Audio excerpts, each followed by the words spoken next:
Something in me is tired, but not the kind of tired that sleep fixes. It's the kind that comes from holding things that no longer feel true and knowing it. Not all at once, not dramatically, just a quiet, steady awareness that something I used to carry without question now feels heavy in a way it didn't before. And I can feel the point where I would have adjusted myself to make it fit, where I would have softened my knowing, explained it away, stayed a little longer, held a little more, just to keep the shape of things intact. I can feel that version of me, and I can feel that she's not here in the same way anymore. This is what no one really prepares you for. The moment where it's not that something breaks, it's that you can no longer participate in it the same way. Not because you're trying to change anything, because something in you already has. There are places now where I can feel the misalignment without needing proof. Conversations that used to feel normal now feel thin.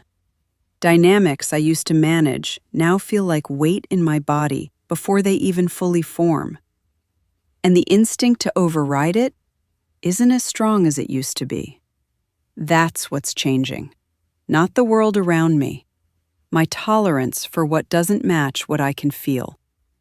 And that brings up more than I expected, because there's grief in it, not for what was good necessarily, but for what I was willing to hold in order to keep things steady, for the ways I learned to stay, to adjust, to carry more than was mine so that something else wouldn't fall apart.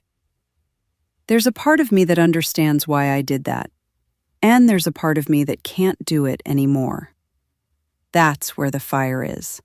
It's not chaotic. It's not destructive for the sake of it. It's precise. It moves through the places where I've been out of balance, where I've given more than I had, or stayed longer than I was aligned, or made myself smaller to keep something else intact. And it doesn't argue with me. It just makes it harder to stay there. At the same time, something else is coming back into place.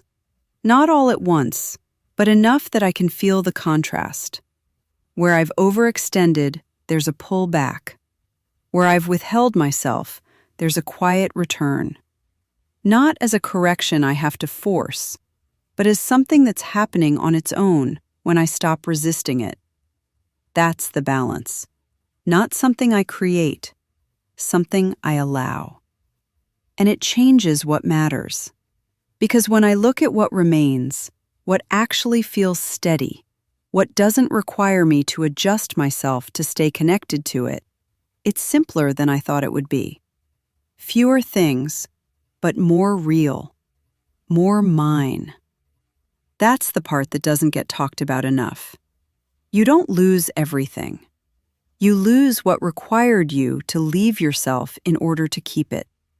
And what's left doesn't ask that of you. So I'm standing here in it, not rushing to fix it, not trying to get back to something familiar. Just letting myself feel the weight of what's shifting and the quiet clarity of what isn't. Because I can see it now in a way I couldn't before. I am not losing things.